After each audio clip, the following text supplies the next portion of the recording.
Selamat siang Bapak Ibu Guru dan Bapak Kepala Sekolah yang kami hormati. Pada hari ini kita akan mengikuti kegiatan penginggasan aksi nyata budaya positif guru penggerak. Ini nanti kegiatannya akan serius tapi tetap santai, gitu ya. Baik, sebelumnya seperti yang sudah Bapak Ibu saksikan di depan, ini adalah susunan acara. Yang pertama nanti ada pembukaan, kemudian menyanyikan lagu kebangsaan Indonesia Raya. Yang ketiga sambutan kepala sekolah. Yang keempat nanti ada sesi 1 materi, kemudian kita akan SPG dulu, lalu dilanjutkan dengan materi, dan yang terakhir menutup. Baik, sebelum kita memulai kegiatan pada hari ini, kita akan membuka terlebih dahulu dengan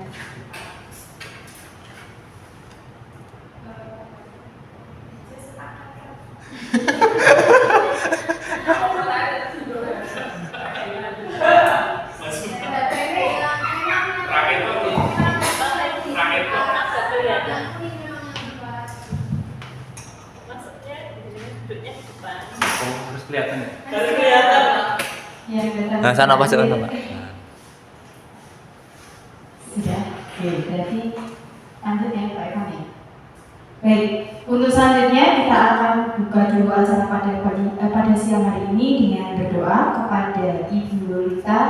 Kami minta bantuannya untuk berdoa.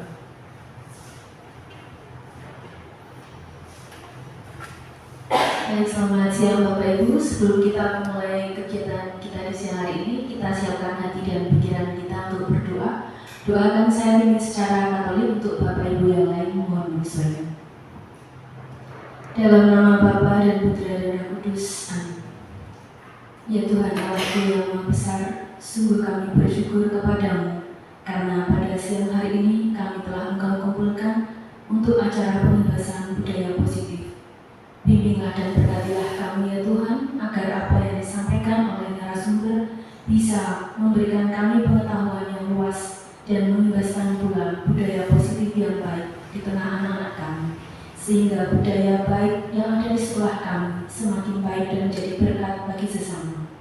Berikanlah kelancaran pada acara kami hari ini ya Tuhan, amin. Kita doakan Salam Maria. Salam Maria, penuh rahmat, terpujilah engkau di antara wanita, dan terpujilah buah tubuhmu Yesus. Santa Maria, Bunda Allah, doakanlah kami yang berdosa ini, sekarang dan waktu kami mati. Amin. Romo Sanjoyo, doakanlah kami. Santo Bernardus, doakanlah kami. Dalam nama Bapa dan Putra dan Roh Kudus. Amin. Baik, terima kasih kepada Ibu Lolita. Selanjutnya Bapak Ibu Guru, kita akan bersama-sama menyanyikan lagu kebangsaan Indonesia Raya kepada Rijian untuk membantu menjadi dirijen.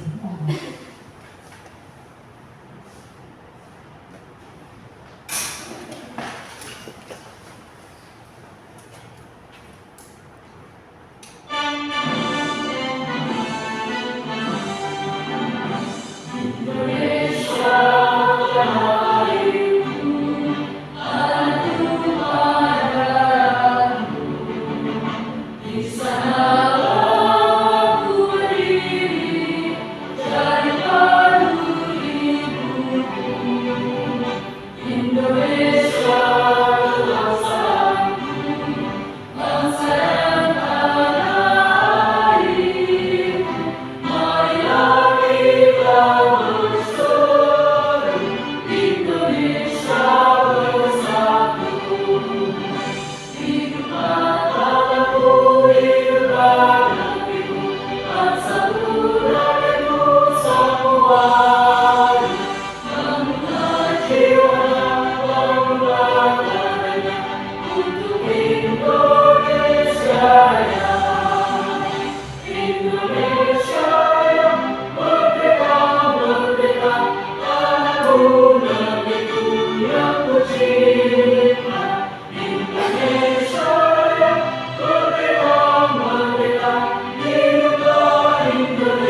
Baik, terima kasih untuk Misian. Untuk selanjutnya yaitu sambutan kepala sekolah kepada Bapak Guru Wijaya Heru SE, waktu dan tempat kami serahkan. Monggo Bapak.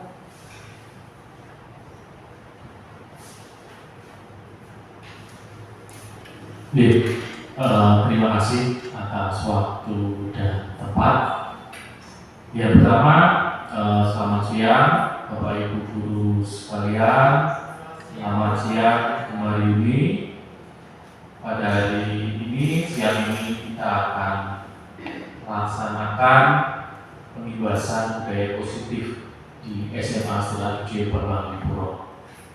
Ketika kita bicara tentang budaya positif, tentu kita akan memahami sebuah nilai, kemudian kebiasaan, kemudian apa yang akan kita lakukan kepada anak-anak. Tentu segala yang kita lakukan ini akan berpihak kepada anak. Tujuannya tentu saja agar anak-anak menjadi pribadi yang kritis, pribadi yang berkarakter, pribadi yang mempunyai daya juang. Bapak Ibu, budaya positif di sekolah ini tentu saja tidak hanya tanggung jawab dari guru, tetapi kerjasama kita semua, baik guru, baik karyawan maupun anak-anak itu sendiri. Nah, terima kasih kepada Kumar yang sudah menghadiri workshop kemarin dan hari ini akan membagikan hasil workshop dan pelatihannya kepada kita semua. Semoga apa yang kita upayakan hari ini bisa menjadi satu langkah kita untuk membawa anak-anak ini menuju ke masa depan mereka yang lebih baik. Tentu saja selaras dengan visi dan misi sekolah kita. Itu saja yang dapat saya sampaikan. Untuk selanjutnya, dinamika selanjutnya, monggo nanti Bu Umar bisa membimbing kita semua. Terima kasih. Waktu dan tempat kami kembalikan kepada Bu Lisa.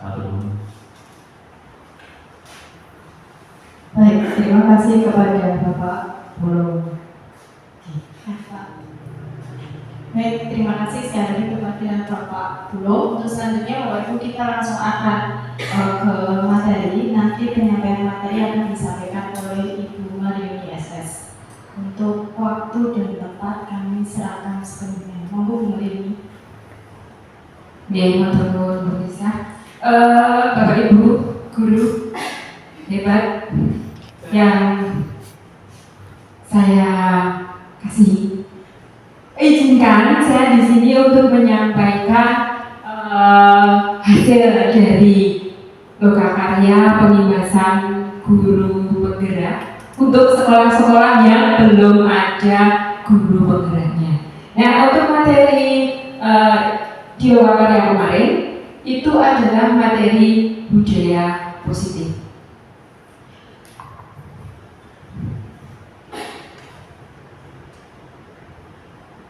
Nah, ini untuk pertanyaan untuk kita semua, Bapak Ibu, mungkin bisa buat PR juga, tak harus dijawab hari ini.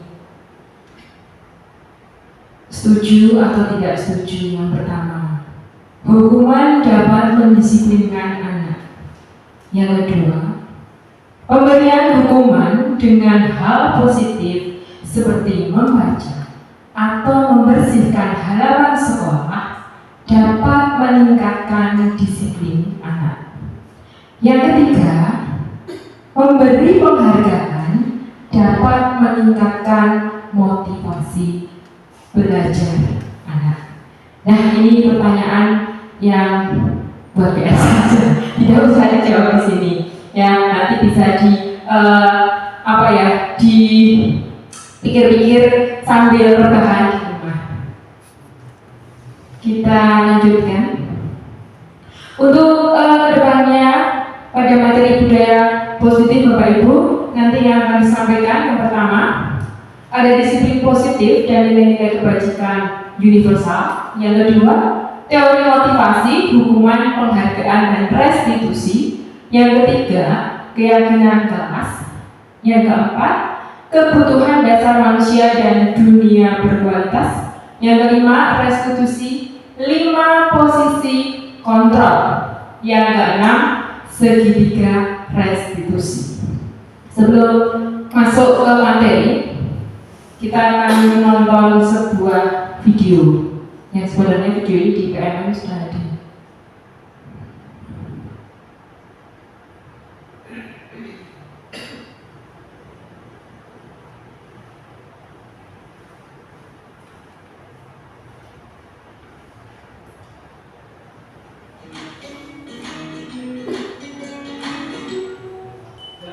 Salam bahagia Ibu dan Bapak Guru hebat dalam penerapan disiplin positif restitusi.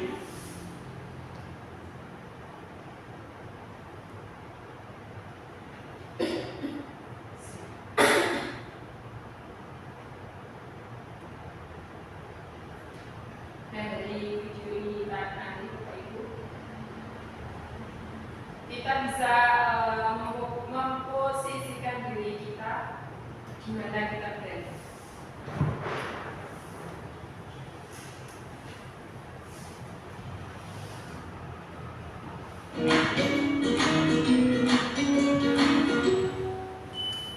Salam bahagia Ibu dan Bapak Guru hebat dalam penerapan disiplin positif restitusi. Salah satu program yang dikembangkan adalah 5 posisi kontrol. 5 posisi kontrol dalam restitusi adalah proses perjalanan seorang pendidik agar dapat mengenali dirinya. Pada video kali ini, kita akan membahas tentang 5 posisi kontrol yang dikembangkan oleh Diane Dawson dan contoh penerapannya.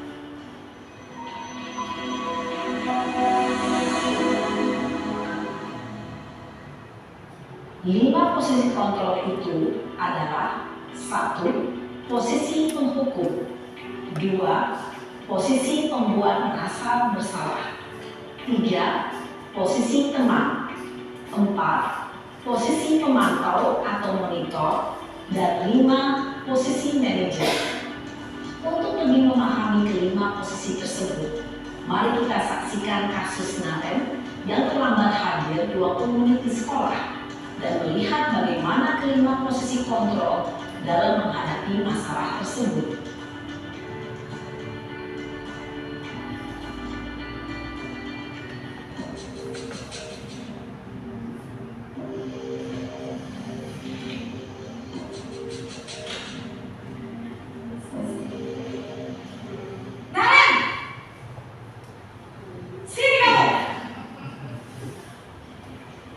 Selamat pagi, Bu.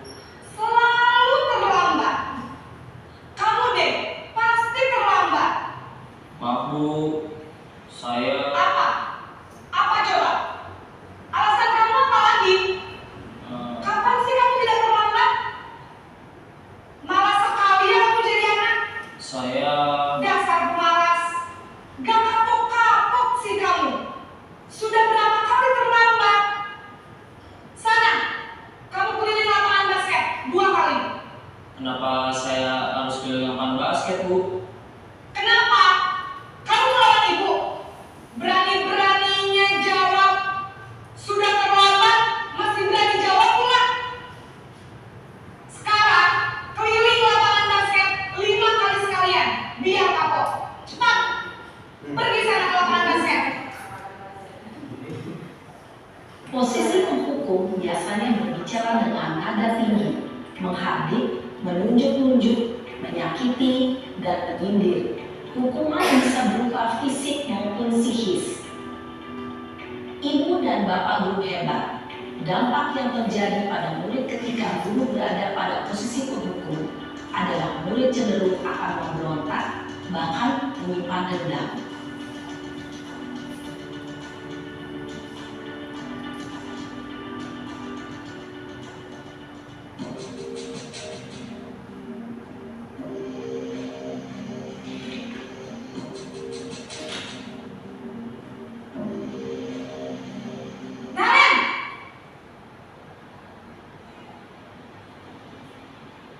Selamat pagi, Bu. Naren, kamu kenapa terlambat lagi, nak? Ya Tuhan, Naren, kamu senang ya bikin ibu susah ya? Kalau kamu terlambat lagi, nanti ibu yang ditegur bapak kepala sekolah, nak. Disangka ibu tidak bisa membina kamu. Duh, gimana ini? Maaf, Bu. Duh, Gusti Naren, kamu suka ya kalau ibu tegur bapak kepala sekolah? Terus, sekarang ibu harus tulis apa ini di buku absen? Ini kamu sudah sering terlambat loh.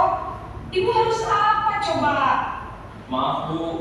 Maaf sekali. Ya sudah, lain kali jangan bikin ibu susah lagi ya nak ya. Ibu tidak akan kuat lagi kalau kamu begini terus. Bisa jantungan kalau ibu tegur bapak kepala sekolah. Sana cepat terus. Maaf ya, Bu. Maaf sekali. Posisi pembuat rasa bersalah berbicara dengan nada tenang, cenderung lembut. Namun kata-kata yang diutarakan membuat murid merasa menjadi orang yang gagal, memandang buruk dirinya sendiri, merasa tidak berharga, dan tidak sanggup membahagiakan orang lain. Ketika guru mengambil posisi pembuat rasa bersalah, murid akan menganggap dirinya yang bersalah dan ia akan menyimpan emosi negatif tersebut di dalam dirinya.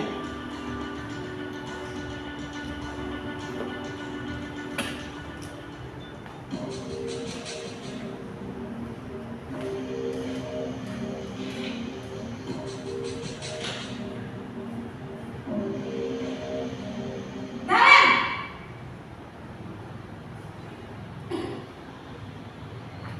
Selamat pagi, Bu. Wah, sudah jam berapa ini nak? Terlambat lagi ya sayang. Iya, Bu. Habis ibu saya lupa menolongkan saya, Bu. Kamu malah menyalahkan ibu kamu. Kamu bukannya anak yang larinya paling kencang. Kok terlambat sih? Iya, Bu. Saya memang terlambat bangun tadi.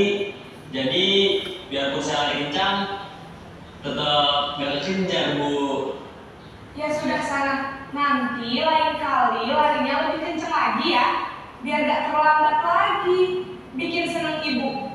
Demi ibu. Bisa kan? Bisa lah, Bu. Ya sudah sana masuk kelas. Ibu beresin urusan absen kamu. Kamu ini ada-ada saja. Dalam posisi teman, guru berbicara dengan nada suara ramah, akrab, cenderung bersenda gurau untuk menjaga suasana tetap santai. Murid akan merasa senang, aman, dan akrab dengan guru. Identitas yang tercipta adalah identitas sukses atau berhasil.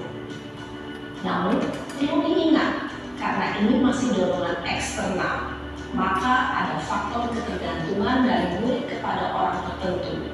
Di sini, guru absennya, sehingga di lain waktu, murid bisa berperilaku baik, namun hanya kepada orang-orang tertentu saja.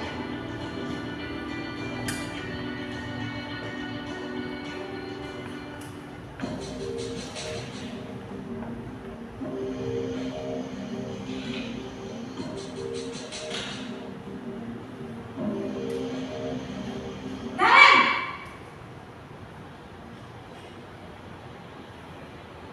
Selamat pagi, Bu. Naren, apa peraturan sekolah kita tentang jam berapa kita harus masuk sekolah, nak?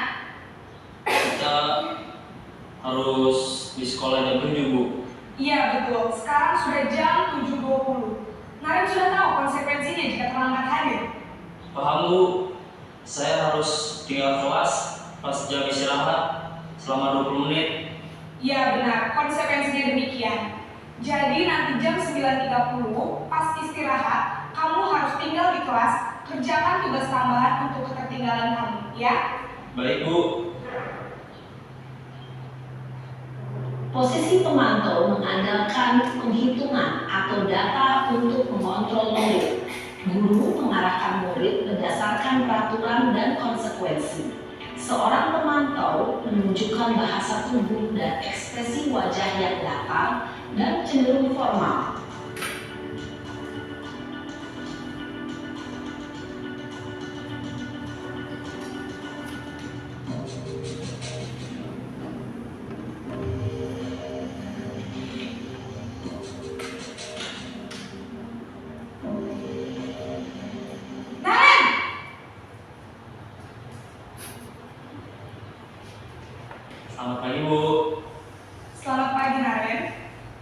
Maaf Bu, saya terlambat. Iya, sekolah masuknya jam 7, sekarang sudah jam 7.20.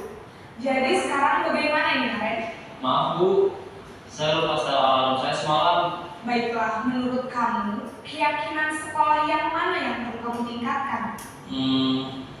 Menghargai diri sendiri dan orang lain mungkin ya Bu. Setuju. Jadi, apakah Naren meyakini prinsip saling menghormati tersebut? Iya Bu, saya meyakininya. Apakah Naren bersedia memperbaiki masalah keterlambatan ini? Bersedia Bu. Bagaimana kamu akan memperbaiki masalah keterlambatan ini? Saya akan coba untuk tidak lupa menyetel alarm saya Bu. Baik, kalau Naren lupa menyetel alarm di rumah, ada orang yang kira-kira bisa bantu mengingatkan tidak? Ada Bu, kakak saya, Kak Emma. Ada lagi selain Kak Emma? Selain Kak Emma, ada ibu saya. Baik, jadi yang mengingatkan Naren adalah Kak Emma dan ibu kamu ya? Kira-kira akan mulai setel alarm kapan nih Naren? Setelah pulang sekolah, akan segera saya lakukan. Baik, jadi Naren akan setel alarm untuk bangun besok pagi dan akan diingatkan oleh kakak dan ibunda Naren ya. Ada lagi yang mungkin perlu dilakukan Naren agar tidak terlambat bangun lagi? Tidak ada Bu. Baik Naren, terima kasih untuk kerjasama kamu. Sekarang kamu perlu kembali ke kelas untuk belajar. Baik Bu, terima kasih.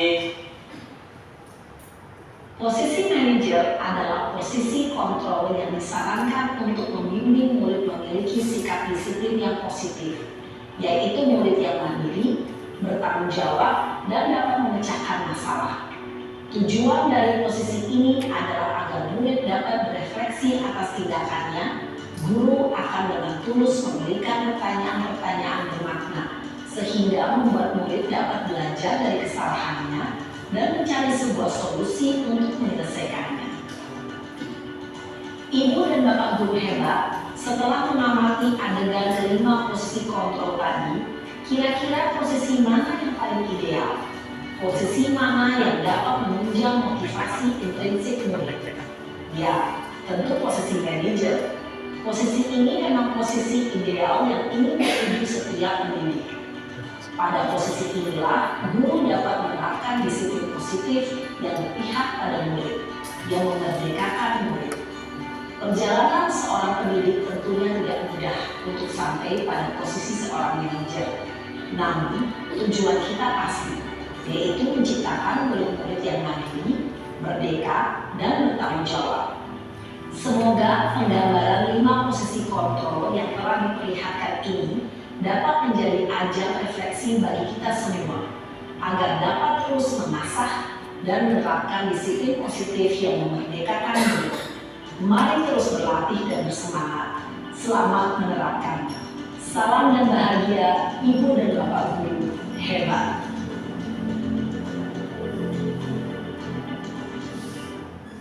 Nah itu Bapak Ibu, dari video tadi kita bisa refleksi diri di mana posisi kita sampai saat ini. Nah, yang diharapkan tadi Bu Budi tadi menyampaikan bahwa yang diharapkan adalah kita itu sebagai posisi manajer sampai dengan posisi manajer. Itu.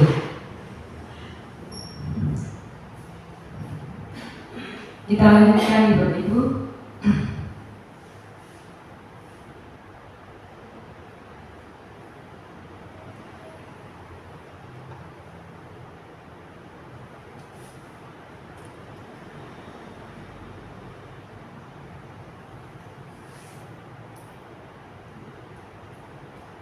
Untuk yang selanjutnya adalah disiplin positif dan nilai-nilai kebajikan universal.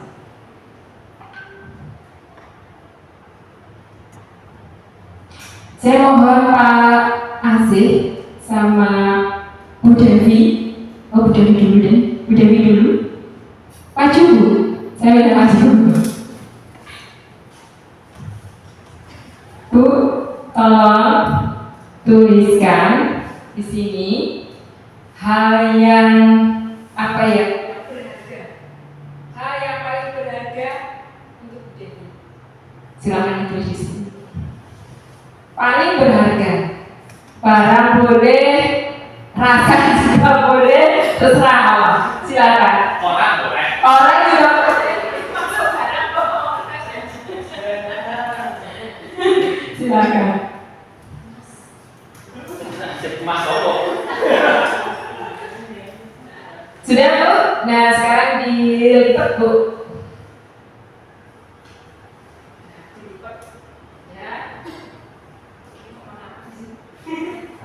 Nah, silakan digenggam. Nah, di sini Bu, maju Bu. Pasnya sekarang kita tolong maju.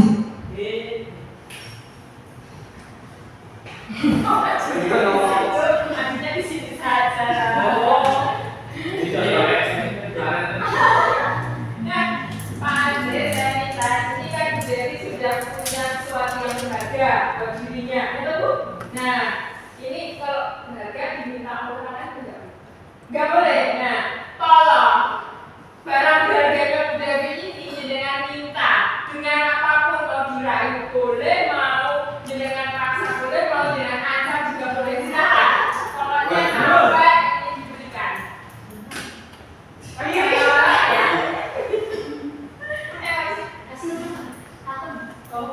Silakan. Gak usah mundur.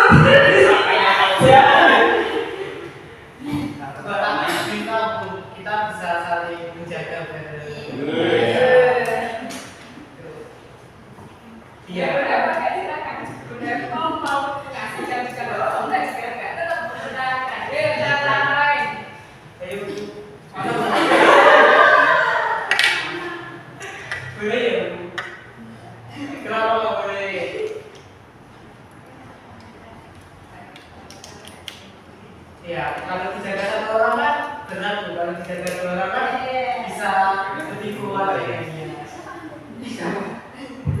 Kita beri ya, berapa detik ini tadi enggak? Kita kira-kira dua detik lagi lah. Ya, 2 detik. Kalau tetap tidak diberikan ya sudah harapannya Pak Aceh bagus.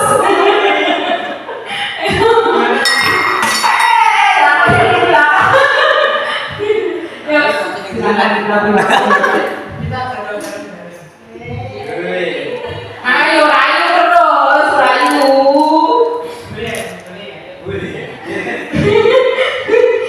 Gimana? Masih mau merayu atau berhenti? Berhenti. Ternyata kalah ini. Dan mana? Dipegang dulu ya. Nah, ternyata di sini Bapak Ibu, Bu Devi tidak mempan akan rayuannya Pak Asif. Gitu loh Bu. Nah, silakan dibuka dulu Bu. Nah, barang berharganya Bu Dewi adalah keluarga. Berarti buat keluarga baru. Buat keluarga baru lagi bisa berarti. Ternyata. Nah, oke sekarang juga budaya bersama Pak Aceh. Nah, ini Bapak Ibu. Jadi Bu Dewi itu memegang barang-barangnya keluarga dan diminta Pak Aceh dengan rayuan apapun tidak bisanya itu sama dengan diri kita Bapak Ibu. Kita itu tidak bisa dirayu, kita tidak bisa dipaksa, kita tidak bisa diapapun. Jadi kita itu tidak bisa mengontrol orang lain. Yang bisa mengontrol diri kita itu siapa? Ya diri kita sendiri. Itulah, nah ini perubahan paradigma teori kontrol atau teori pilihan, ilusi kontrol. Jadi ketika kita memaksa atau merayu orang lain, itu hasilnya itu hanya ilusi. Ilusi guru mengontrol murid. Ilusi bahwa kritik dan membuat orang merasa bersalah dapat menguatkan karakter. Ilusi bahwa semua perbuatan posisi efektif dan bermanfaat. Ilusi bahwa orang dewasa memiliki hak untuk memaksa. Nah itulah, tapi ternyata tadi Bu Bu Dewi itu tetap tidak akan bisa dirayu oleh Pak Asih. Mau dipaksa, mau dirayu, mau apapun, tetap tidak bisa. Dia mempertahankan apa yang menjadi prinsip dari Bu Dewi. Itu. Kita lanjut. Nah ini Bapak Ibu, kedepannya kita itu diharapkan menjadi teori kontrol, teori pilihan. Ini perbedaannya antara stimulus respon dan teori kontrol. Yang stimulus respon itu kita mencoba mengubah orang agar berpandangan sama dengan kita. Biasanya gitu. Kita berusaha untuk yang teori kontrol atau pilihan, kita berusaha memahami pandangan orang lain tentang dunia. Sebentar Bapak Ibu, saya besarkan terlebih dahulu.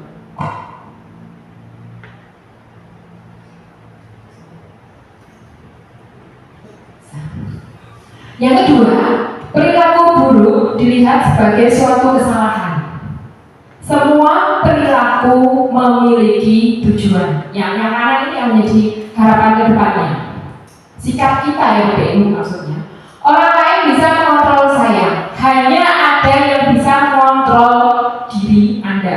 Hanya Anda yang bisa mengontrol diri Anda. Saya bisa mengontrol yang lain. Anda tidak bisa mengontrol orang lain. Pemaksaan ada pada saat bujukan gagal. Kolaborasi dan konsensus menciptakan pilihan-pilihan baru. Model berpikir yang menang kalah. Yang teori kontrol pilihan, model berpikir menang. Jadi setiap manusia, setiap individu itu pasti mempunyai kelebihan dan pasti sukses dan sukses. Nah, tadi sama Bu Budi itu sudah dijelaskan tentang 5 posisi kontrol. Berdiri. Kita berdiri. Terus di sini aja nggak apa-apa. Jadi tadi yang depan kelompok kanan, yang belakang kelompok kiri. Kanan saya. Ya. Terus di sini aja nggak apa-apa. Tuh. Nah kita akan bermain tebak gerakan. Nah nanti kita perwakilan 2 orang untuk memperagakan kata yang akan ditebak oleh rekan-rekannya. Enggak, itu nanti. Ini umum dulu. Silakan untuk perwakilan 1 dulu berkelompok untuk ke depan siapa ditentukan. Ya. Kita akan main tebak gerak.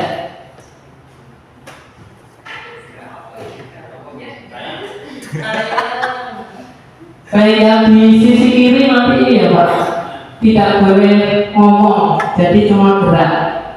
Ya. Terus nanti yang sisi kanan ini. Ya iya, benar. Di luar memperagakan nanti temennya yang menjawab. Iya, itu. Sudah siap?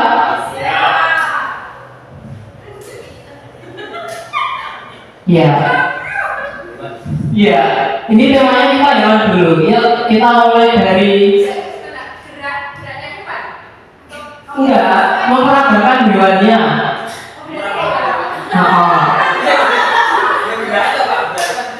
Iya, gerakannya.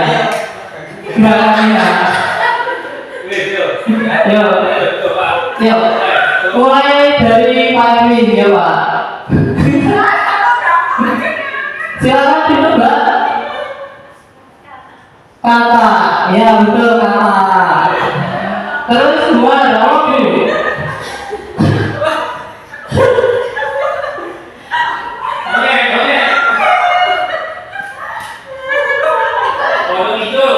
Bukan. Yang kecil boleh jawab. Oke. Ya. Tadi oke. Ya.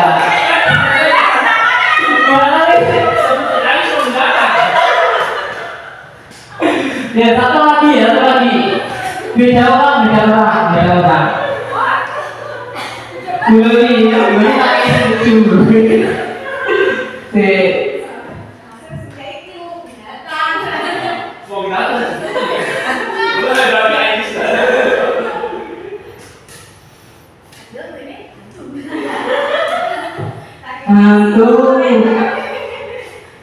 Nah, ini untuk Guri.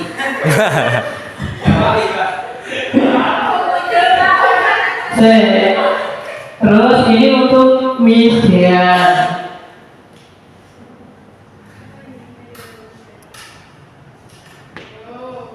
Tuh. Siap?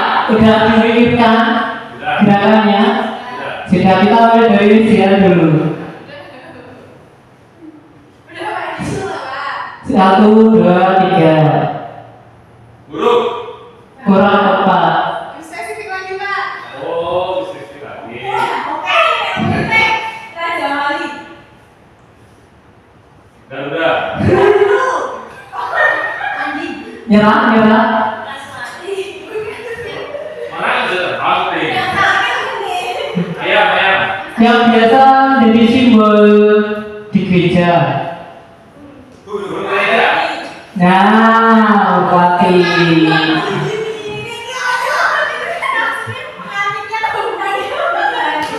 Padahal mesti gini-gini saya tahu.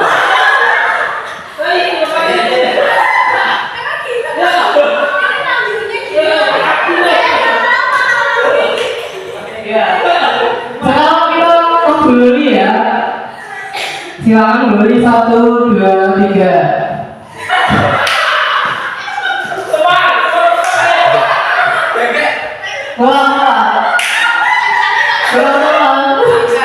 Kurang lempok ya.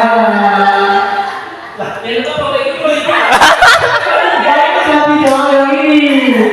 Ya, satu lagi. Kalau yang ini sekarang berbaris. Kita mengolah lagi berbaris yang belum di depan dan di belakang. Yang belum mempraktekkan di depan dan di belakang. Nah, nanti kalau tadi itu cuma satu kata, satu barang, kalau ini kalian akan menyusun kalimat, menyusun kata. Jadi nanti yang depan saya kasih kata, kemudian yang belakangnya menghadap ke belakangnya, kemudian nanti yang terakhir menjawab itu kata apa, digabungkan nanti katanya. Ya. Nyambung tuh. Itu ya. Silakan untuk bertiga untuk menghadap ke sana dulu. Nah, yang ini nanti aja. Kita nonton yang ini dulu. Berhasil atau enggak? Oke.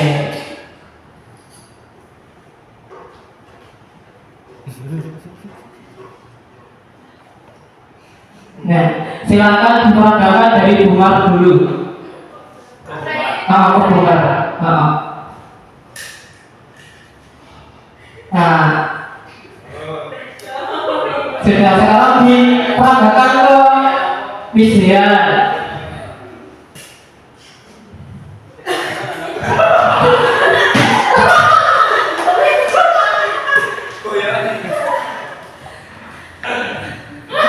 Nah, sekarang diperagakan ke Bu Lisa.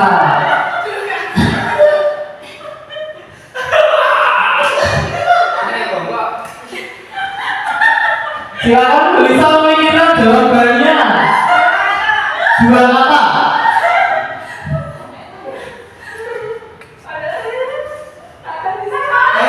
Oh, seperti yang ditunjukkan oleh dia tadi orang terklik. Apa? Oh, 2 kata. 2 kata. Keterangan apa gitu? Saya 3. Apa lagi, satu kesempatan lagi. Nah, apa? Ya betul, naik gunung. Kami kelihatannya tadi kurang. Naik gunungnya kayak gini ya, beda ya.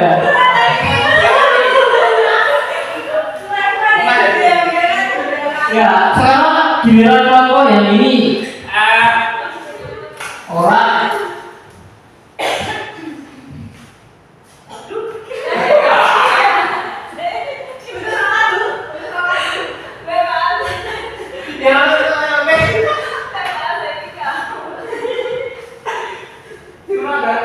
Ya tadi sama lu. Opo. Curang gak kan?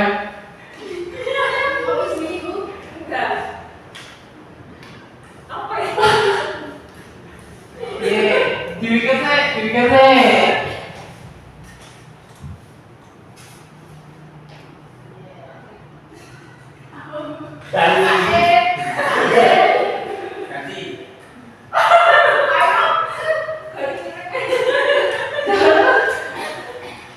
Silakan kepadatan. Bapak Erwin.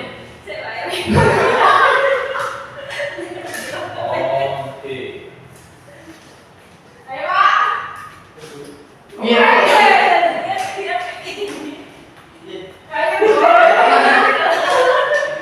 Biar ditunggu temennya sekarang dulu nih.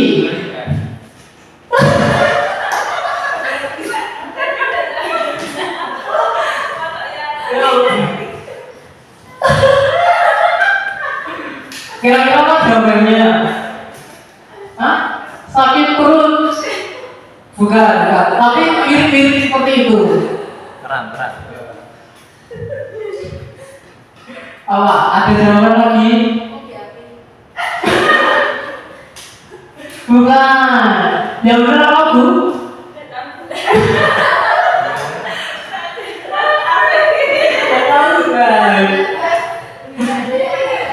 Ya, mau lagi apa sudah? Sudah? Ya. Kalau sudah, terima kasih.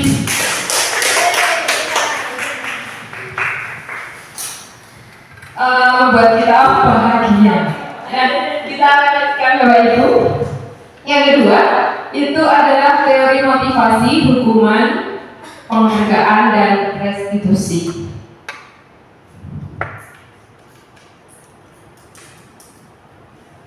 Teori motivasi perilaku manusia. Diana Dawson dalam bukunya Restructuring School Discipline, benar nggak, Miss? Oh, disiplin. Saya ulangi ya, dalam bukunya Restructuring School Discipline. Yang pertama, untuk menghindari ketidaknyamanan atau hukuman, apa yang akan terjadi apabila saya tidak melakukannya itu masih motivasi eksternal. Jadi ketika anak itu mau berbuat baik, ya pasti berbuat baik seperti apa yang diinginkan oleh Bapak Ibu. Hanya saja itu motivasinya adalah motivasi eksternal, bukan kesadaran dari diri anak. Yang kedua, untuk mendapatkan imbalan dari orang lain atau institusi, apa yang akan saya dapatkan apabila saya melakukannya? Nah, ini biasanya pemberian penghargaan ya. Nah, ini masih motivasi eksternal. Jadi anak itu atau kita orang dewasa itu melakukan sesuatu itu bukan karena sadar diri, tapi karena ada stimulan. Untuk yang ketiga, untuk menghargai diri sendiri, ya tujuannya untuk menghargai diri sendiri. Saya akan menjadi orang yang seperti apa bila saya melakukannya. Ini sudah motivasi internal. Nah, inilah yang menjadi tujuan disiplin positif. Jadi tujuannya di sini adalah kita memotivasi anak supaya apa yang dilakukan anak budaya positif itu benar-benar kesadaran dari anak itu. Jadi bukan punish and reward.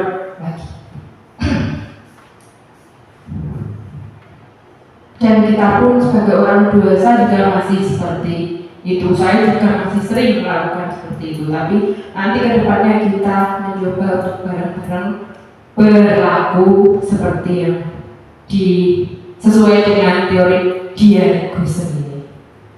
Kita lanjutkan Bapak Ibu. Ini menurut Bapak pendidikan kita, Bapak Ki Hajar Dewantara. Merdeka menurut Ki Hajar Dewantara, merdeka itu artinya tidak hanya terlepas dari perintah, akan tetapi juga cakap buat memerintah diri sendiri. Jadi kita bisa memanajemen diri, itu merdeka.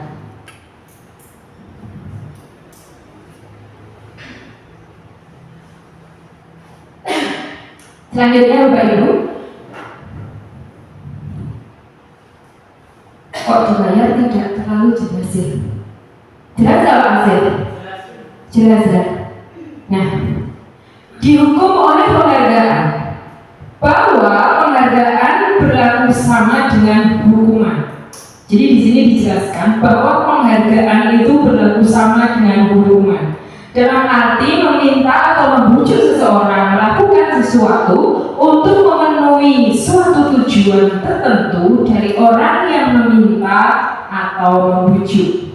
Dorongan eksternal dan akan ada faktor ketergantungan. Beberapa dampak dari pemberian penghargaan. Ini punishment and reward ya. Satu, ada pengaruh jangka pendek dan jangka panjang. Ada penghargaan menghukum, ada penghargaan mengurangi ketepatan, penghargaan juga tidak efektif, penghargaan merusak hubungan, dan selanjutnya penghargaan menurunkan kualitas, penghargaan mematikan kreativitas, dan yang terakhir penghargaan mengurangi motivasi intrinsik. Jadi intinya setiap melakukan sesuatu itu karena ada sesuatu. Jadi ketika kita mau melakukan sesuatu, saya melakukan ini karena ada hadiahnya. Nah, jadi bukan kesadaran diri lagi.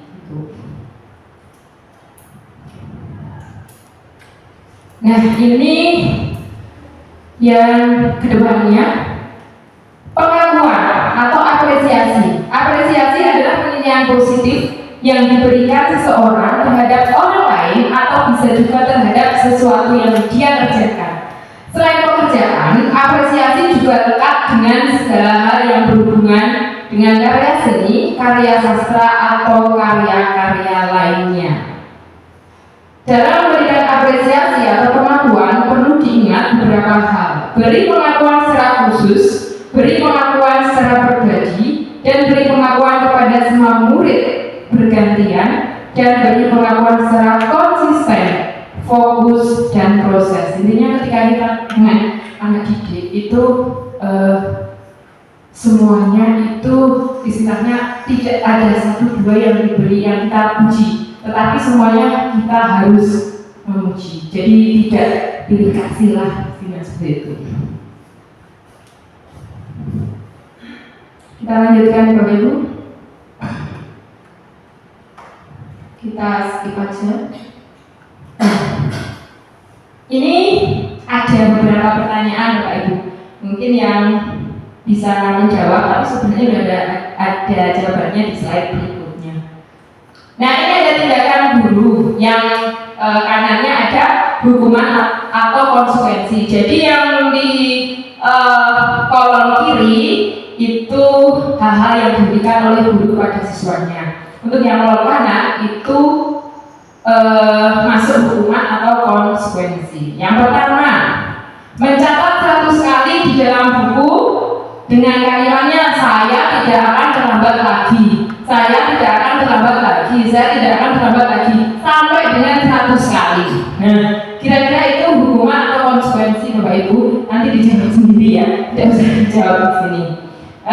Lalu yang kedua, lari mengelilingi lapangan basket 2 kali karena terlambat hadir di sekolah.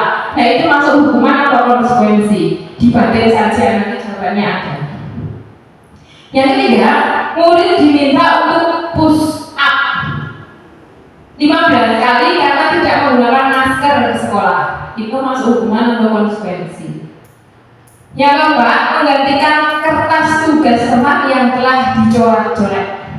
Yang kelima, membersihkan tumpahan air di meja tulis karena tersenggol pada saat belajar. Yang selanjutnya, murid disuruh untuk tidak mengenakan sepatu seharian di sekolah karena tidak mengenakan sepatu hitam. Terakhir, lari mengelilingi lapangan basket 2 kali karena terlambat 10 menit untuk pelajaran PJOK. Nah, ini silakan dibaca saja Bapak Ibu jawabannya dan kita langsung ke jawabannya. Ini yang menjawab juga bukan saya hanya membantu. Nah, ini. Nah, untuk mencatat 100 kali kalimat saya tidak akan terlambat lagi, saya tidak akan terlambat lagi sampai 100 kali itu masuknya hukuman begitu. Yang kedua, lari mengelilingi lapangan basket 2 kali karena terlambat itu juga masuk hukuman. Yang ketiga, murid diminta untuk push up itu juga hukuman. Yang keempat, menggantikan kertas tugas itu masuk ke konsekuensi. Membersihkan tumpahan air masuk konsekuensi. Murid disuruh untuk mengenakan sepatu seharian itu masuk hukuman. Lari mengelilingi lapangan basket 2 kali karena terlambat 10 menit itu masuk konsekuensi. Nah, mungkin ada pertanyaan di sini. Mungkin pasti bisa menjawab ini. Lari mengelilingi lapangan basket 2 kali terlambat 10 menit dalam pelajaran PJOK masuk konsekuensi. Kenapa pasti? Padahal yang di atas ada lari mengelilingi lapangan basket 2 kali karena terlambat hadir di sekolah itu masuk hukuman. Kira-kira bisa menjelaskan Pak Azri? Karena itu masuk ke mapel PJOK juga. Iya betul. Nah, karena kalau Pak Erwin nggak apa-apa ketika Pak Erwin itu memberikan hukuman muter lapangan basket karena itu pelajarannya PJOK. Tapi kalau pelajarannya Pak Azri ekonomi kok menghukum dengan push up, nah itu masuk hukum. Seperti itu Bapak Ibu. Jadi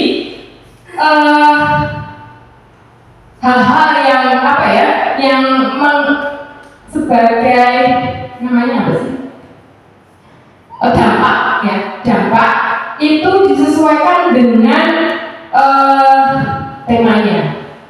Misalkan kalau seperti tadi mungkin Pak Asep konsekuensi dari terlambat ikut pelajarannya Pak Asep apa Pak? Jadi, nah yang penting itu Bapak, jadi disesuaikan dengan istilah gampangnya yang mapel kita lah. Mapel kita itu ada hubungannya enggak dengan hal-hal yang kita berikan kepada anak-anak. Nah itu Bapak Ibu, jadi disesuaikan saja. Kita lanjutkan. Yang selanjutnya ada perbedaan hukuman dan konsekuensi. Hukuman sesuatu yang menyakitkan harus terjadi. Konsekuensi sesuatu harus terjadi. Hukuman membuat anak sakit fisik maupun hati untuk jangka waktu lama. Konsekuensi membuat anak merasa tidak nyaman dalam jangka waktu pendek. Yang ketiga, anak membenci kedisiplinan. Yang ketiga, anak menghargai disiplin. Yang keempat, hukuman adalah paksaan. Yang konsekuensi, stimulus, dan tanggapan. Yang selanjutnya, hukuman mendorong anak menyakiti diri sendiri. Konsekuensi mendorong anak agar mudah menyesuaikan diri. Yang selanjutnya, hukuman adalah konsep diri yang buruk. Konsekuensi konsep diri yang baik. Selanjutnya, hukuman anak belajar untuk menyembunyikan kesalahan.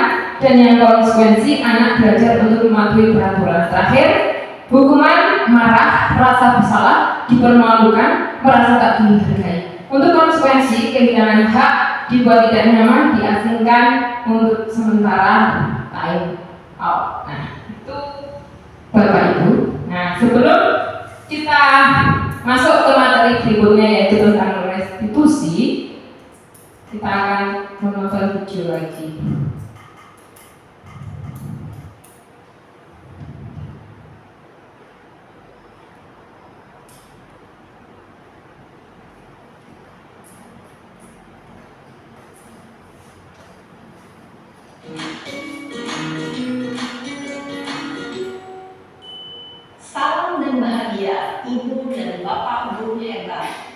Pada video kali ini kita akan membahas tentang salah satu program disiplin positif yang diterapkan di lingkungan sekolah yang dikenal dengan nama restitusi.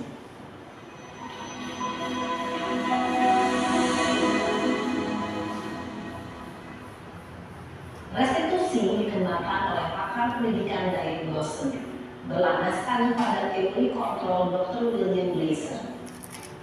Segitiga restitusi adalah suatu proses dialog yang dijalankan oleh guru atau orang tua agar dapat menghasilkan murid yang mandiri dan bertanggung jawab. Pada saat guru di posisi manajer, aspek yang dikembangkan pada murid adalah motivasi intrinsik, sehingga penanaman nilai-nilai kebajikan dapat tumbuh dan berkembang menjadi suatu kebiasaan positif yang akhirnya membentuk karakter diri.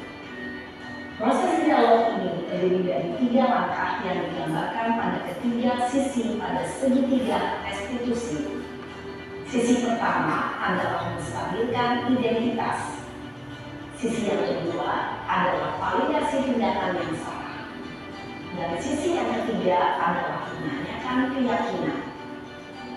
Ibu dan Bapak Guru, berikut ini akan ditunjukkan bagaimana seorang guru berada dalam posisi manajer menggunakan penerapan segitiga restitusi.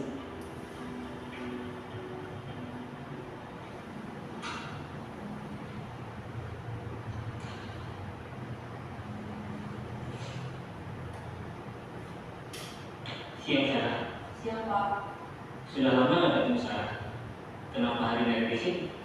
Kesel Pak, kesel banget. Masa aku dikatain tukang fitnah Pak? Ya aku marah lah. Aku dari katain mereka di depan kelas. Kesel banget. Oh begitu. Ya pasti kamu marah dan kesal. Bapak juga akan marah apabila ada yang menuduh Bapak seperti itu. Kemudian pada saat itu kamu mau melakukan apa? Ya saya langsung ngatain mereka lah Pak. Kesel banget. Saya bentak-bentak dia depan teman-teman lain. Oh begitu. Pasti kamu melakukan seperti itu karena suatu alasan tertentu kan? Iya lah, masa saya diam saja Pak? Ya saya bela diri lah. Masa saya dituduh tukang fitnah? Ya wajar lah. Mempertahankan harga diri itu sesuatu yang penting buat kamu. Untung kamu tidak bertindak lebih gegabah lagi. Hanya membentak-bentak. Iya Pak. Untung saya masih bersabar dan hanya membentak saja. Sudah gemes padahal, saya pasti bela diri lah. Ya pasti ya. Tapi kamu memilih untuk tetap bertahan dan bersabar. Kamu memilih untuk tidak berbuat lebih parah lagi kan? Iya. Nah, sekarang coba kita lihat lagi. Tindakan kamu yang bentak-bentak Eka di kelas. Tindakan kamu itu kira-kira sesuai dengan keyakinan kelas atau prinsip kamu tidak? Enggak lah Pak. Capek Pak jadi pemarah. Jadi keyakinan atau prinsip mana yang kurang sesuai dengan keinginan kamu? Ya, saya sebenarnya sangat menghargai orang lain. Mungkin saat itu saya menjadi emosi, jadi tidak menunjukkan sikap itu. Kamu meyakini tidak? Menghargai orang lain itu penting buat kamu. Yakin lah Pak. Iya, setuju. Kita harus saling menghargai. Namun, ada juga keyakinan yang kita sepakati yang perlu kita jalankan apabila kita sedang marah, kan? Ya saya bisa lebih proaktif, mulai dengan diri sendiri. Saya bisa jadi lebih bersabar, mengambil waktu jeda untuk berpikir mau apa selanjutnya. Kira-kira kamu bersedia memperbaiki masalah ini tidak? Sedia Pak. Kalau kamu memperbaiki masalah ini, kamu akan menjadi orang seperti apa? Saya akan menjadi orang yang bertanggung jawab kali ya Pak. Dan senantiasa proaktif. Iya, menurut kamu bagaimana rasanya menjadi orang seperti itu?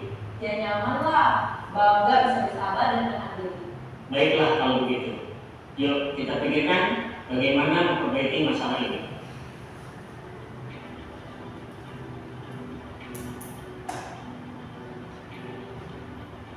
Ibu dan Bapak Guru hebat. Baru saja kita menyaksikan contoh bagaimana seorang guru berada dalam posisi manajer menggunakan penerapan segitiga restitusi. Mari kita bahas satu persatu. Pada sisi pertama, menstabilkan identitas berdasarkan pada prinsip bahwa membuat kesalahan adalah bagian dari proses pembelajaran. Sisi pertama dari segitiga ini berperan menggeser identitas murid dari identitas gagal ke identitas sukses. Murid yang sedang bertingkah laku yang tidak pantas atau menarik diri saat itu sedang mengalami identitas gagal. Bila kita mengkritiknya, maka posisinya tidak akan berubah. Kita bisa mengajukan pernyataan-pernyataan ini. 1. Membuat kesalahan sesuatu yang wajar. 2. Manusia tidak ada yang sempurna. 3. Kita bisa memperbaiki masalah ini. 4. Saya tidak menanyakan kesalahannya. Saya lebih fokus bagaimana memperbaiki masalah ini. 5. Apakah saat ini kamu telah menjadi orang yang baik untuk dirimu sendiri? Pada sisi kedua, validasi tindakan yang salah berlandaskan pada prinsip bahwa setiap perilaku berupaya memenuhi suatu kebutuhan tertentu. Guru yang telah memahami teori kontrol akan bergeser dari pemikiran stimulus respon menjadi proaktif dan mencoba untuk mengenali tujuan dari perilaku murid, mengenali dan mengakui kebutuhan murid ini dapat memperbaiki hubungan dengan murid tersebut. Pernyataan atau pertanyaan bisa disampaikan dengan nada suara tidak menghakimi atau memojokkan, sehingga dapat mengembalikan murid pada posisi positif. 1. Kamu bisa saja bertindak lebih gegabah lagi dari ini. 2. Kamu bukan melakukannya tanpa suatu alasan tertentu. 3. Kamu melakukannya karena mempertahankan sesuatu yang penting bagimu. 4. Mungkin kamu bisa mempelajari suatu perilaku baru yang lebih efektif. Bersediakah kamu mempelajarinya? Selanjutnya, kita akan simak sisi terakhir, yaitu menanyakan keyakinan. Teori kontrol menyatakan bahwa pada dasarnya kita termotivasi secara intrinsik. Pada saat perilaku yang salah telah divalidasi dan identitas sukses telah stabil, maka murid telah siap mengaitkan keyakinan-keyakinannya dengan tindakannya yang salah, dan pemikirannya telah bergeser ingin menjadi orang yang dituju. Pertanyaan-pertanyaan ini dapat mengaitkan keyakinan-keyakinan yang dianut murid. 1. Sebagai keluarga atau kelas, apa yang kita yakini? 2. Nilai-nilai apa yang telah kita sepakati? 3. Seperti apa gambaran sebuah kelas yang ideal bagi kamu? 4. Kamu ingin menjadi orang seperti apa?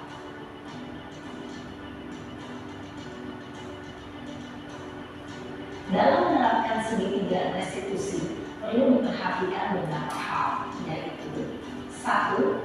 Perilaku yang salah perlu dikaitkan dengan nilai-nilai atau keyakinan-keyakinan yang telah disepakati atau dituju. 2. Kesediaan orang yang melakukan kesalahan untuk memperbaiki masalah. 3. Pemecahan masalah sebisa mungkin relevan atau memiliki hubungan dengan masalah yang ada. 4. Usaha. Perlu adanya suatu usaha perbaikan dari pihak yang berbuat kesalahan. 5. Waktu. Perlu mendedikasikan waktu dari pihak yang berbuat kesalahan. Tanyakan kapan akan mulai melakukan usaha untuk memperbaiki masalah.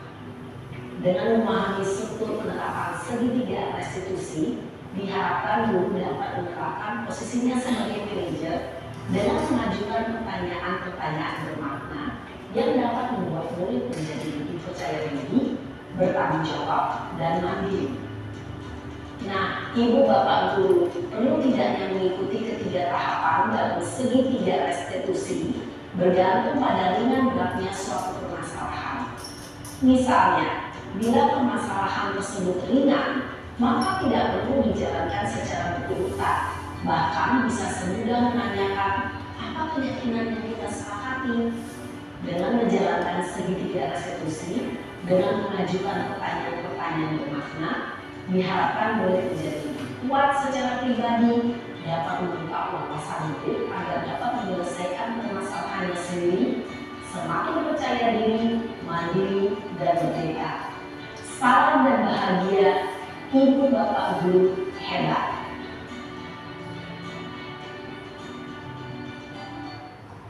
Nah, itu Bapak Ibu, intinya dalam menghadapi permasalahan kita sebagai guru itu bisa sebagai manajer.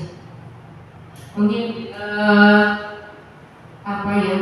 kemarin juga ada permasalahan sedikit ya untuk anak-anak kita ya, tapi saya yakin itu sudah ditangani dengan benar karena yang pasti Bu Lisa sudah menguasai tentang psikologi anak. Jadi untuk hal ini Bu Lisa saya yakin tidak melotot dari luar kepala ini ya. Jadi kalau kita memang sebagai guru kalau tidak mengupgrade informasi memang kita tidak tahu, tapi kalau Bu Lisa sebagai psikolog pasti sudah melotot tadi tentang hal ini. Makanya untuk hari ini saya memberikan ini dari hasil saya dari SMA 2 kemarin. Nah, saya memberikan kepada teman-teman supaya ini bisa bermanfaat bagi perkembangan anak-anak kita nanti. Nah, dari video ini tadi Bapak Ibu, intinya kita sebagai guru itu bisa menjadi manajer dalam menghadapi anak-anak. Dan ketika kita menghadapi sebuah permasalahan itu kita bisa menggunakan segitiga restitusi. Dan goal dari hal ini adalah kita dituntut untuk membuat keyakinan keras. Jadi ketika anak-anak itu menghadapi permasalahan, anak-anak itu dibawa untuk problem solving, jadi memecahkan permasalahannya. Untuk intervensi kita terhadap pemecahan masalah itu persentasenya sedikit demi sedikit dikurangi. Tetapi di sini kita ajak anak-anak untuk memecahkan permasalahan yang dihadapinya. Begitu Bapak Ibu, saya kira cukup yang saya sampaikan, dan pasti banyak sekali kekurangan karena saya juga baru belajar kemarin 1 hari di lokal area di SMA 2 dan dilanjut besok hari Sabtu. Nah, untuk selanjutnya Bapak Ibu, apakah ada tanggapan, masukan, ataupun pertanyaan? Tapi kalau pertanyaan, kalau saya tidak bisa menjawab, nanti akan saya sampaikan ketika hari Sabtu menjadi PR saya. Seperti itu Bapak Ibu. Maka Bapak Ibu, apakah ada tanggapan dan masukan?